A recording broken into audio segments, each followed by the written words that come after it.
जय हिंद दोस्तों, स्वागत है आपका lecture 6 of exam booster batch में। तो पिछले 5 लेक्चर्स के अंदर हमने चैप्टर 1 और 2 पूरी तरीके से कंप्लीट कर लिया है और चैप्टर 3 के काफ़ी इंपॉर्टेंट टॉपिक्स को कवर कर लिया है। इस लेक्चर के अंदर अपन चैप्टर 3 के the most important topic Michael porters generic strategies को पढ़ेंगे। एग्ज़ाम के अंदर मान के चलना ये वाला टॉपिक आपको 7 से 8 नंबर का मिनिमम मिलेगा, मिनिमम, ठीक है। ज़्यादा से ज़्यादा 10 नंबर का भी मिल सकता है।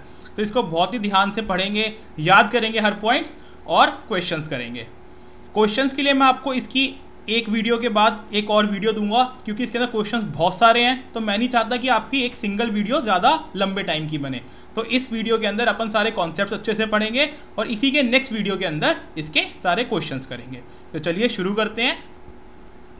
प्लीज़ एक तो अगर आपको ये लेक्चर्स वीडियोस अच्छी लग रही हैं तो चैनल को सब्सक्राइब करो, अपने दोस्तों के साथ ये वीडियो ज़रूर शेयर करें, क्योंकि बहुत ही एफर्ट से मैं ये सारे नोट्स और आपके लिए वीडियोस लेके आ रहा हूँ। तो प्लीज़ आप इस चैनल को सब्सक्राइब और इस वीडियो को शेयर ज़रूर करें अपने दोस्तों के साथ। तो शुरू करते हैं। सबसे पहले तो अपन जानते हैं कि माइकल पोर्टर की कौन सी 3 जेनरिक स्ट्रैटेजीज़ हैं। तो first cost leadership, second differentiation strategy and third focus strategy. तो 3 माइकल पोर्टर भाई साहब ने 3 हमें अपनी जेनरिक स्ट्रैटेजी दी है। पहली दी है उन्होंने कॉस्ट लीडरशिप, दूसरी दी है डिफरेंशिएशन एंड तीसरी फोकस स्ट्रैटेजी, ठीक है। एक बेस्ट कॉस्ट प्रोवाइडर स्ट्रैटेजी भी है, बट वो माइकल पोर्टर की जेनरिक स्ट्रैटेजी नहीं है, वो इन तीनों के अलग है वो, ठीक है। तो उसको भी इसी वीडियो में कवर करेंगे। तो पहले समझते हैं कि हमारे पास इन तीनों स्ट्रैटेजीज़ के अंदर क्या क्या टॉपिक्स हैं जो हमें याद करने हैं और जो हमें पढ़ने हैं।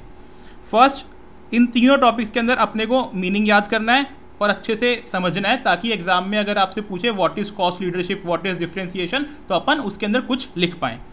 देन सेकंड है कि how to achieve the strategies, हम ये वाली स्ट्रैटेजीज अपनी ऑर्गेनाइजेशन में अचीव कैसे कर सकते हैं। देन थर्ड और फोर्थ पॉइंट है एडवांटेजेस एंड डिसएडवांटेजेस, जो इन तीनों स्ट्रैटेजीज की अपने को पता करनी है, अपने को याद करनी है। एंड एक है इसके अंदर यहाँ पे डिफरेंशिएशन में बेसिस ऑफ डिफरेंशिएशन, ये एक अलग पॉइंट है डिफरेंशिएशन स्ट्रैटेजी में। तो लगभग 4 से 5 टॉपिक्स है हर स्ट्रैटेजी में जो अपने को याद करना है। बहुत ही ईजी है सारी स्ट्रैटेजीज और इनको याद करना। बस आप प्लीज़ इस वीडियो को ध्यान से सुनना, एंड तक सुनना, आपको कोई प्रॉब्लम नहीं आएगी कभी भी आइडेंटिफाई करने में कि ये कौन सी स्ट्रैटेजी पूछ रहा है एग्जामिनर। पहले अपन डिस्कस करते हैं कॉस्ट लीडरशिप स्ट्रैटेजी।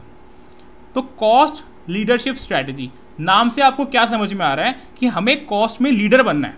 कॉस्ट में लीडर बनने का मतलब क्या होगा कि हमें ज़्यादा कॉस्ट लानी है अपने प्रोडक्ट्स की या कम से कम कॉस्ट लानी है।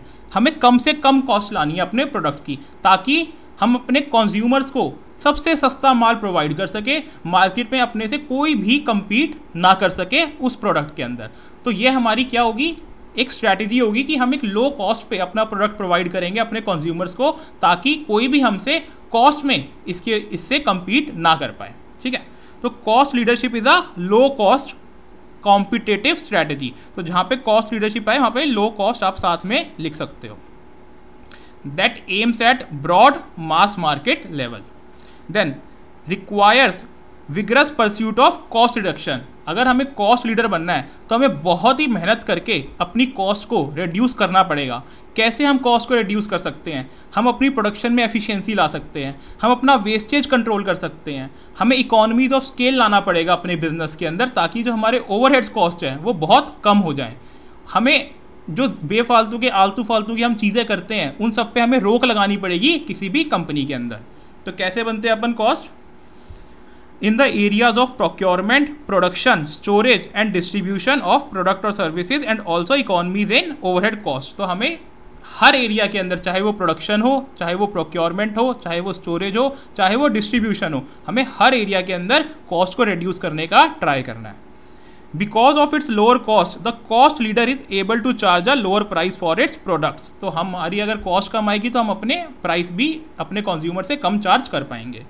A successful cost leadership strategy usually permeates the entire firm, as evidenced by high efficiency, low overhead, limited perks, intolerance of waste, intensive screening of budget requests, wide spans of control rewards linked to cost containment, and broad employee participation in cost control efforts। तो ये कह रहा है कि जो भी cost leadership company होगी उसके अंदर आपको कुछ करेक्टरिस्टिक्स दिखेंगी। उस कंपनी के अंदर क्या दिखेंगी? एक वो बहुत ही एफिशिएंसी से काम कर रहे होंगे उसके सारे लेबर। सेकंड, उनका जो ओवरहेड होगा वो बहुत ही कम होगा। थर्ड, लिमिटेड पर्क्स, यानी कि बहुत ज़्यादा सैलरीज, बहुत ज़्यादा पर्क्स नहीं दिए जाएंगे उनके एम्प्लॉयज़ को। इनटॉलरेंस ऑफ वेस्ट, यानी कि बिल्कुल भी कहीं पे भी वेस्टेज नहीं दिखेगी आपको उस कंपनी के अंदर। Intensive screening of budget request, यानी कि जो उन्होंने डिसाइड कर लिया कि हमें इस बजट में प्रोडक्ट बनाना है तो वो उसी बजट में ही उस प्रोडक्ट को बनाएंगे। तो ये आपको सारी कैरेक्टरिस्टिक्स दिखेगी जो भी कॉस्ट लीडरशिप फॉर्म है। तो एक बार दोबारा से समझते हैं, कॉस्ट लीडरशिप मतलब लो कॉस्ट। लो कॉस्ट हम कैसे अचीव कर सकते हैं? हमारे जो भी प्रोक्योरमेंट है, डिस्ट्रीब्यूशन है, स्टोरेज है, मार्केटिंग है, उन सब के अंदर बहुत ही इफिशिएंटली काम करके। ठीक है, तो यहाँ पे cost leadership is a low cost competitive strategy aims at broad mass market level, requires vigorous pursuit of cost reduction in the areas procurement, production, storage and distribution. चलिए, अब हाउ टू अचीव इट, इसके जो 4 points है आपसे question में काफ़ी बार पूछा जाता है कि एक कंपनी कॉस्ट लीडरशिप स्ट्रैटेजी को फॉलो कर रही है, वो कैसे उसको अचीव कर पाए, या उसको कॉस्ट लीडरशिप स्ट्रैटेजी में आना है, आगे उसको परस्यू करना है, तो वो कैसे उसको अचीव कर सकती है। तो अगर आप खुद भी अपने दिमाग में सोचें तो 1-2 पॉइंट तो आपके दिमाग में वैसे ही आ जाएंगे कि यार अगर हमें कॉस्ट लीडरशिप प्रोड्यूस करनी है तो हमें एक लार्ज प्रोडक्शन, हमें बहुत ज़्यादा स्केल पे प्रोड्यूस करना पड़ेगा, तो हमें इकोनॉमीज ऑफ स्केल तो लाना ही पड़ेगा अपने ऑर्गेनाइजेशन में। सेकेंड, हमारे दिमाग में ये आ सकता है कि यार हम अगर लो कॉस्ट पे वो कर रहे हैं, अपना माल बना रहे हैं, तो हम ज़्यादा डिफ्रेंशिएट नहीं कर सकते। ठीक है, हमें एक स्टैंडर्डाइज्ड चीज़ें बनानी पड़ेगी ताकि वो सभी के लिए एप्लीकेबल हो, हमें बार बार सिस्टम को चेंज ना करना पड़े। तो ये 2 पॉइंट्स तो आपके दिमाग में वैसे ही आ जाएंगे। तो फर्स्ट आपका पॉइंट है prompt forecasting of demand of a product और सर्विस। इसका मतलब है कि हमें पहले से फॉरकास्ट करना पड़ेगा कि हमारे प्रोडक्ट की डिमांड कितनी है। हम ये नहीं है कि हम जैसी प्रोडक्ट की डिमांड आए फिर उसके बाद जल्दबाजी में सामान खरीदे, वो हमें महंगा मिले और उसकी वजह से हमारी कॉस्ट बढ़ जाए। हमें पहले से पता होना चाहिए कि हमें कितना माल बनाना है। Second, optimum utilisation of the resources. ये अभी हमने ऊपर भी पढ़ा कि हमारा कोई भी अगर लो कॉस्ट यूनिट है तो उसकी जो आपको कैरेक्टरिस्टिक्स दिखेगी वहाँ पे मिनिमम वेस्टेज होगी। ठीक है, तो optimum utilisation of resources. Second, economies of scale, ताकि आपकी जो पर यूनिट कॉस्ट है वो कम आ सके। And fourth point, standardisation of products. ठीक है, ये हो गया आप कैसे आप अचीव कर सकते हो। 2 पॉइंट्स और भी आते हैं, invest in cost saving technologies and resistance to differentiation. आप बार बार डिफरेंशिएट नहीं कर सकते अपने प्रोडक्ट को। अब एडवांटेजेस पे आ जाते हैं। तो एडवांटेजेस क्या क्या हो सकती है अगर हम कॉस्ट लीडर है? तो पहली बात तो एंट्रेंस। ये एडवांटेजेस जो आपने माइकल पोर्टर की 5 फोर्सेस पढ़ी थी, उन्हीं को ही दिमाग में रख के आपको इससे ही रिलेट करना है कि आपकी क्या क्या एडवांटेजेस हो सकती है। पहला, एंट्रेंस। क्योंकि आपकी इतनी लो कॉस्ट है तो जल्दी से कोई भी दूसरा कंपनी या कोई भी बंदा आपसे compete करने की नहीं सोचेगा, एंट्री करने की नहीं सोचेगा, क्योंकि आपने ऑलरेडी ही अपनी कॉस्ट को बहुत कम कर दिया है। Second, buyers. बायर्स जो हैं आपके अलावा कहीं नहीं जाएंगे, क्योंकि आप उनको इतनी ज़्यादा सस्ती चीज़ में, सस्ती क्वांटिटी में माल बेच रहे हैं कि उनको कहीं और वो मिलेगा ही नहीं। तीसरा, सप्लायर्स। सप्लायर्स अगर आपको थोड़ा बहुत रॉ मटेरियल की कॉस्ट उनकी महंगी होती भी है तो आप वो भी एब्जॉर्ब कर पाओगे, क्योंकि आपका मार्जिन हाई है, क्योंकि आपकी वॉल्यूम बहुत ज़्यादा है। Then rivalry. राइवेलरी होने के चांसेस बहुत कम है, क्योंकि अगर आप कॉस्ट लीडर हो तो आपसे कोई भी कॉस्ट में तो आपसे भिड़ नहीं सकता। अगर वो भिड़ने की कोशिश करेगा तो वो खुद ही बर्बाद हो जाएगा। And substitutes. सब्स्टिट्यूट्स में आपने इतनी कम कॉस्ट कर रखी है और आप बार बार ट्राई कर रहे हो कि अपनी कॉस्ट और कम करने की, तो आप खुद ही R&D कर रहे होगी कि कोई सब्स्टिट्यूट प्रोडक्ट आप ला सकते हो या नहीं ला सकते इसके कंपैरिजन में और सस्ता। तो इसीलिए कोई सब्स्टिट्यूट्स भी आपका जल्दी से मार्केट में आपके प्रोडक्ट को रिप्लेस नहीं कर पाएगा। तो ये हो गए आपके एडवांटेजेस। अब डिसएडवांटेजेस क्या हैं? Cost advantage may not last long. जो कॉस्ट एडवांटेज होती है वो ज़्यादा लंबे टाइम तक नहीं रह पाती, क्योंकि बहुत सारे मार्केट में ऐसे प्लेयर्स होते हैं जो आप पता लगा लेते हैं कि आप कैसे कम कॉस्ट पे काम कर रहे हैं और वो कॉपी कर लेते हैं आपका model. As competitors may imitate cost reduction techniques. Cost leadership can succeed only if firm can achieve higher sales volume.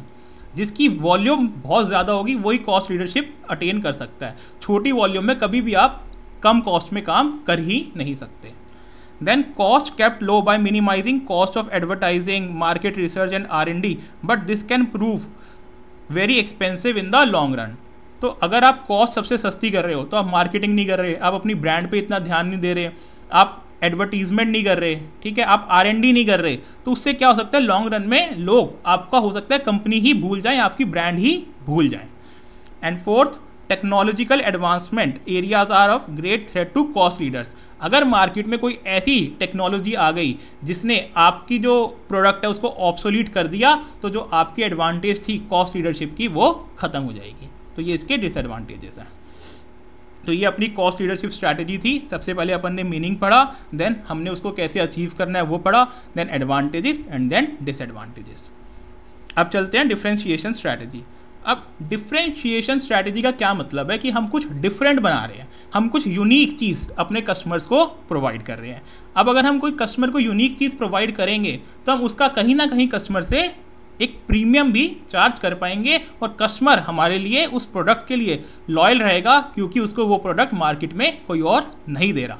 ठीक है, तो ये हो गई डिफरेंशिएशन स्ट्रैटेजी। कहीं ना कहीं एप्पल को आप इसके अंदर जोड़ सकते हैं कि एप्पल अपना प्रोडक्ट डिफरेंशिएट करता है बाकी लोगों से, तभी वो अपने प्रोडक्ट के लिए एक प्रीमियम चार्ज कर पाता है। तो it is aimed at broad mass market and involves creation of a product और service that is perceived by the customers as unique. यानी कि ये जो प्रोडक्ट है वो कस्टमर्स के द्वारा परसीव किया जाता है यूनिक, यानी कि प्रोडक्ट आपका यूनिक हो या ना हो, लेकिन कस्टमर्स के द्वारा वो उसका परसेप्शन जो होना चाहिए वो यूनिक होना चाहिए। For example Apple. Then the uniqueness can be associated. Uniqueness आपको कहाँ देखने को मिल सकती है? या तो प्रोडक्ट के डिज़ाइन में हो सकता है या ब्रांड इमेज में हो सकता है। ठीक है, जैसे एप्पल में है, फीचर्स में हो सकता है, टेक्नोलॉजी में हो सकता है, या डीलर नेटवर्क या कस्टमर सर्विस में हो सकता है, जिसकी वजह से हम एक प्रीमियम चार्ज कर पाते हैं अपने प्रोडक्ट के लिए। Differentiation strategy should be pursued only after a careful study of buyers needs and preferences. जो डिफरेंशिएशन स्ट्रैटेजी है वो अपने बायर्स को ढंग से उनके ऊपर एनालाइज करके उनको क्या चाहिए डिफरेंशिएशन, उसके बेसिस के ऊपर आप अपनी डिफरेंशिएशन स्ट्रैटेजी बना सकते हो, अपना प्रोडक्ट बना सकते हो। ऐसा ना हो आपने ऐसा प्रोडक्ट बना दिया जो एक डिफरेंशिएट, आपके फीचर्स तो हैं लेकिन उसकी ज़रूरत कस्टमर्स को है ही नहीं। ठीक है, तो इसके अंदर भी अब आ जाता है हम कैसे अचीव कर सकते हैं। तो इसको अचीव करने के लिए सबसे पहले तो आपके प्रोडक्ट की यूटिलिटी होनी चाहिए कस्टमर्स के पास। कस्टमर्स को लगना चाहिए कि मेरे को इस प्रोडक्ट की ज़रूरत है। तो offer utility to the customers and match the products with their taste and preferences. Then elevate the performance of the product, यानी कि प्रोडक्ट की जो परफॉर्मेंस है उसको बढ़ाओ, उसकी अच्छी परफॉर्मेंस होनी चाहिए।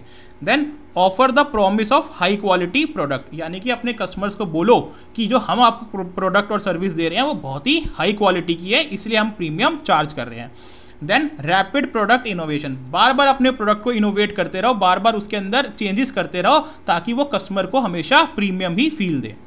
Then taking steps for enhancing image and brand value, अपनी ब्रांड वैल्यू के ऊपर खर्चा करो। जब आपकी इमेज बढ़ेगी, आपकी कंपनी की इमेज बढ़ेगी, ब्रांड वैल्यू बढ़ेगी, तो कस्टमर अपने आप आपके प्रोडक्ट के लिए प्रीमियम देगा और खुद फील करेगा कि उसका प्रोडक्ट जो उसने खरीदा है वो अलग है बाकी प्रोडक्ट्स के।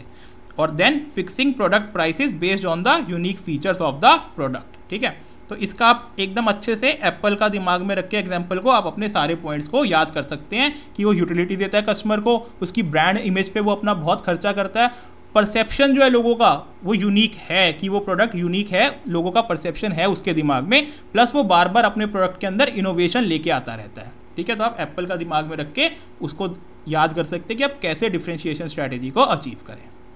Then risk associated with the differentiation strategy, तो इसके अंदर क्या रिस्क हो सकता है डिफरेंशिएशन स्ट्रैटेजी के अंदर?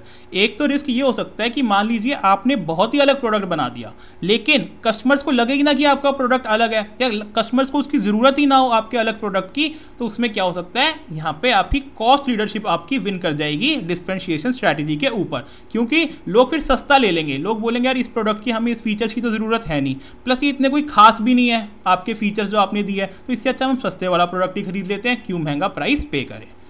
Then customers may not value high enough, and then customers may develop ways to copy the competitors may develop ways to copy the differentiating features, यानी कि जो आपने differentiating features निकाले उसी टाइम कॉम्पिटिटर्स ने भी उनको कॉपी करके अपने प्रोडक्ट में वो फीचर्स डाल दिए, ऐसा हो सकता है। अब आगे चलते हैं basis of differentiation. Basis of differentiation का मतलब है आप कहाँ कहाँ डिफरेंशिएट कर सकते हो अपने प्रोडक्ट को। तो सबसे पहले तो आप अपना प्रोडक्ट के अंदर ही कुछ चेंजेस कर सकते हो, ठीक है। देन आप प्राइस में डिफरेंशिएटिंग एलिमेंट ला सकते हो, और थर्ड आप अपनी ऑर्गेनाइजेशन को डिफरेंशिएट बना सकते हो। तो इसकी मेमोरी टेक्निक थी PPO। प्रोडक्ट को इनोवेट करने के लिए आपको क्या करना पड़ेगा, आपको R&D करनी पड़ेगी बहुत ज़्यादा। ठीक है। तो innovative products meet customer needs can be an area where a company has an advantage over competitors. However the pursuit of a new product offering can be costly, काफ़ी कॉस्टली हो सकता है। क्यों कॉस्टली हो सकता है? क्योंकि आपको R&D करनी पड़ेगी, आपको मार्केटिंग करनी पड़ेगी, आपको एडवर्टीजमेंट करनी पड़ेगी अपने प्रोडक्ट की, जो आप नया प्रोडक्ट लेके आओगे। देन प्राइसिंग, प्राइसिंग क्या है कि आप अपने प्रोडक्ट की जो प्राइसिंग है वो या तो आप ऐसी रखो कि प्रोडक्ट डिफ्रेंशिएट है और जो मार्केट में जो वो प्रोडक्ट की कॉस्ट है वो भी ऑलमोस्ट सेम है, तो आपका चलेगा। या फिर आप हाई प्रीमियम पे अपना प्रोडक्ट को बेचो।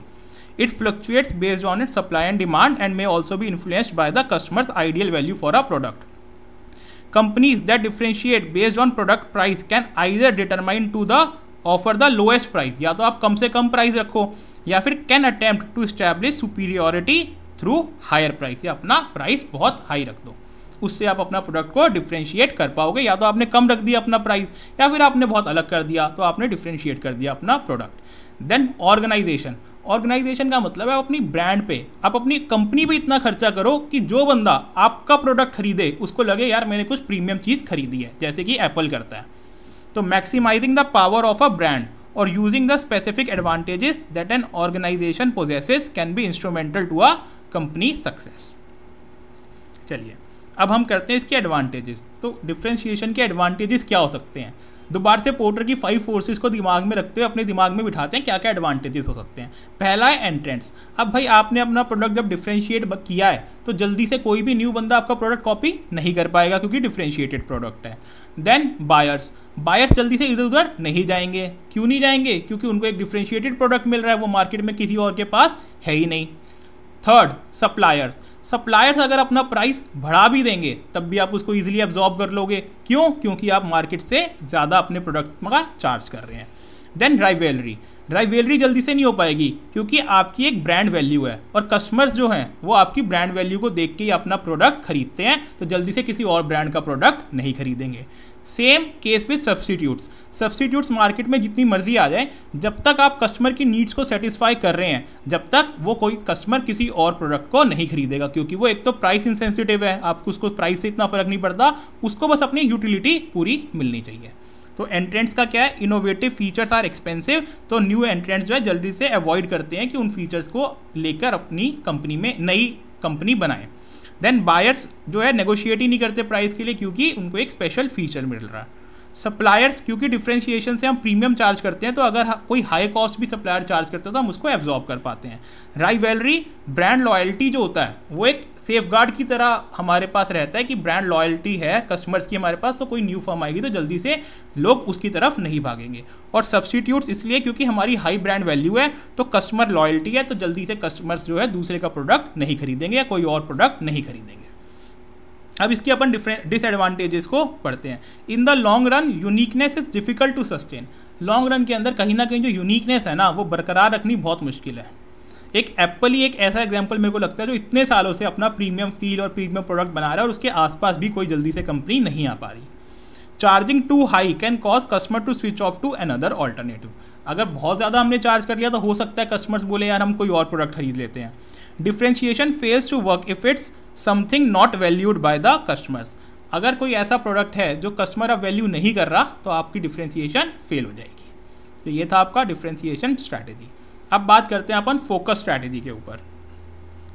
तो फोकस स्ट्रैटेजी क्या होता है कि जब हम ऐसे सेगमेंट को टारगेट कर रहे हैं जिसमें अभी हमारी राइवल कंपनीज जल्दी से उसको देख नहीं रही, उनका ध्यान नहीं है, और वो एक नीश मार्केट है, यानी कि बहुत ज़्यादा लोग अभी उसके अंदर है नहीं, और हम उसके अंदर या तो एक कॉस्ट बेनिफिट दे रहे हैं कस्टमर्स को या हम एक डिफ्रेंशिएटेड प्रोडक्ट दे रहे हैं। ठीक है, तो focus strategy are most effective when consumers have distinctive preferences, यानी कि उनकी जो प्रेफरेंस है वो डिफरेंट है, अलग है, और requirements, and when the rival firms are not attempting to specialize in the same target segment। एक ऐसी सेगमेंट है मार्केट की जहाँ पे कस्टमर्स अवेलेबल है, उनको वो प्रोडक्ट चाहिए लेकिन वो बहुत छोटी सेगमेंट है, और जो वो प्रोडक्ट जो राइवल कंपनीज बनाती हैं वो अभी उन कस्टमर्स को टारगेट नहीं कर रही, उनके लिए वो कस्टमर्स अभी इतने इंपॉर्टेंट नहीं हैं।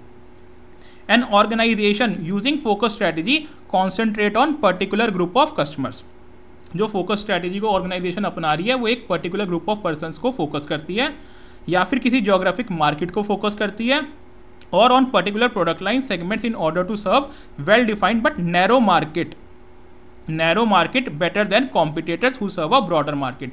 जो कॉम्पिटिटर्स मार्केट में बहुत बड़ी मार्केट को सर्व कर रहे हैं, जो फोकस कंपनी स्ट्रैटेजी अपनाती है, वो उस छोटे सेगमेंट के जो कस्टमर्स हैं जिनको एक अलग प्रोडक्ट चाहिए, वो उनको टारगेट करती है।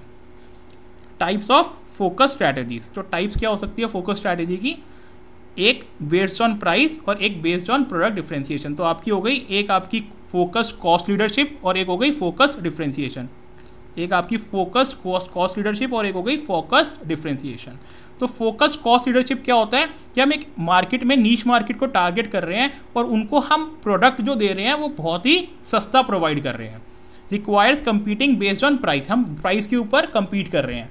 Plus firms using this strategy do not necessarily charge the lowest. ऐसा ज़रूरी नहीं है कि हम लोएस्ट चार्ज कर रहे हैं, बट जो मार्केट में अभी अवेलेबल प्रोडक्ट्स हैं पहले से, उसी क्वालिटी को हम दे रहे हैं या उससे बेहतर क्वालिटी दे रहे हैं और उनसे कम चार्ज कर रहे हैं। Instead we charge low prices relative to other firms that compete within the target market. जो उस मार्केट में compete कर रहे हैं हम उससे सस्ता दे रहे हैं। Then focused differentiation strategy.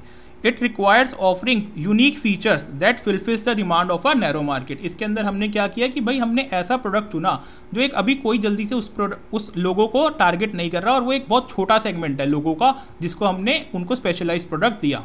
जैसे कि आप कह सकते हो जब हम कोई मग खरीदते हैं, हम अपने लिए स्पेशलाइज्ड करवाते हैं उस मग्स को, तो आजकल ऐसी बहुत सारी वेबसाइट आ गई हैं जो स्पेशलाइज्ड मग्स आपके घर पे डिलीवर करती हैं। तो वो कहीं ना कहीं फोकस्ड डिफरेंशिएशन स्ट्रैटेजी है, क्योंकि मग्स बनाने वाली तो कंपनियां बहुत हैं, लेकिन स्पेसिफाई आपका लिए जो आपको मग चाहिए, नाम लिखा हुआ चाहिए या आपको कोई कोट लिखा हुआ चाहिए, वैसा मग बनाने वाली कंपनीज कम है और उसका मार्केट सेगमेंट भी बहुत कम है।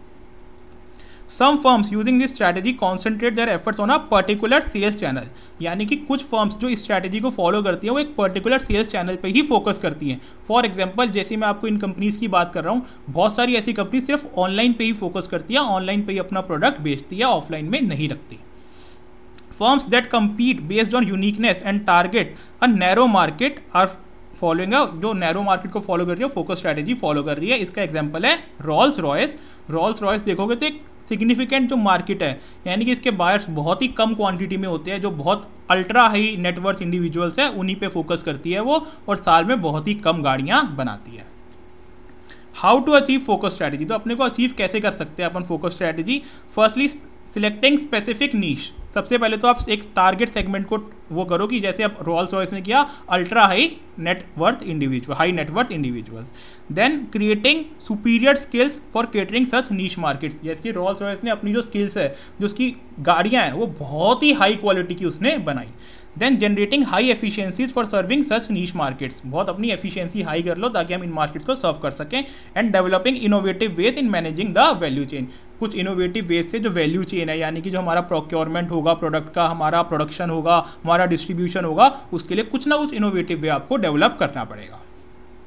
अब इसकी एडवांटेजेस क्या हो सकती हैं? वही, एक तो आप प्रीमियम प्राइस चार्ज कर पाओगे, दूसरा जो है आप due to the tremendous expertise about the goods, दूसरों के लिए डिफिकल्ट होगा कि वो आपके साथ compete कर पाए। आज रॉल्स रॉयस के साथ compete करना किसी के लिए भी बहुत डिफिकल्ट है, प्लस वो अपना माल भी बहुत हाई प्राइसेस पे बेचती है, बहुत ही अच्छे प्रॉफिट पे बेचती है। अब डिसएडवांटेजेस क्या होगी? सबसे पहले तो आप मेरे दिमाग में जो डिसएडवांटेज आती है वो ये आती है क्योंकि इसकी सेगमेंट बहुत कम है, तो जो आपका कॉस्ट होगा पर यूनिट वो बहुत ज़्यादा होगा, ओवरहेड्स का कॉस्ट बहुत ज़्यादा होगा।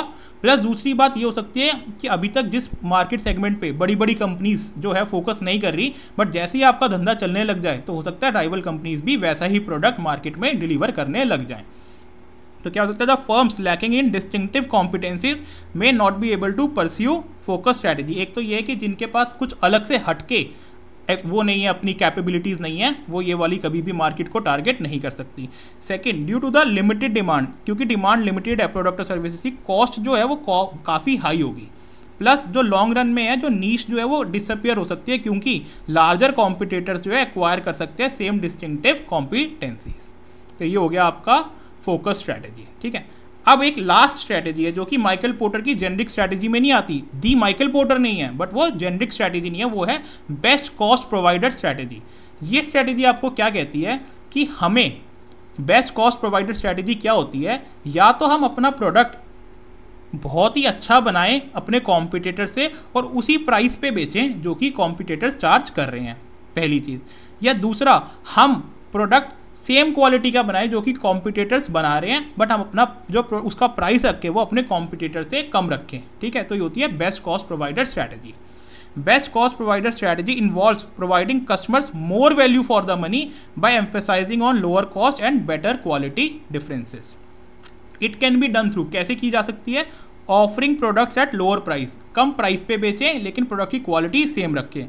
And then what is being offered by rivals for products with comparable quality and features. Second, charging similar price, same price charge करें as the rivals with much higher quality and better features, but उसकी जो हम quality रखें वो बहुत ही high रखें, ठीक है। तो ये हो गए आपके, मैंने आपको अच्छे से समझा दिया कि चारों आपकी पोर्टर की स्ट्रैटेजी कौन सी है, 3 जेनरिक और एक बेस्ट कॉस्ट प्रोवाइडर स्ट्रैटेजी। इसी के जस्ट नेक्स्ट वीडियो के अंदर मैं आपके जितने भी ये क्वेश्चंस हैं, चाहे वो एमसीक्यू हो, चाहे डिस्क्रिप्टिव हो, चाहे केस सिनेरियो क्वेश्चंस हो, वो एक एक करके बड़े ही डिटेल में अपन डिस्कस करेंगे और समझेंगे आईसीआई कैसे आपसे क्वेश्चन पूछता है। तो आशा करता हूँ कि आपको इस वीडियो में बहुत मज़ा आया होगा। प्लीज़ चैनल को सब्सक्राइब करना और अपने दोस्तों के साथ ये वीडियो ज़रूर शेयर करना। ऑल द बेस्ट दोस्तों, बाय बाय।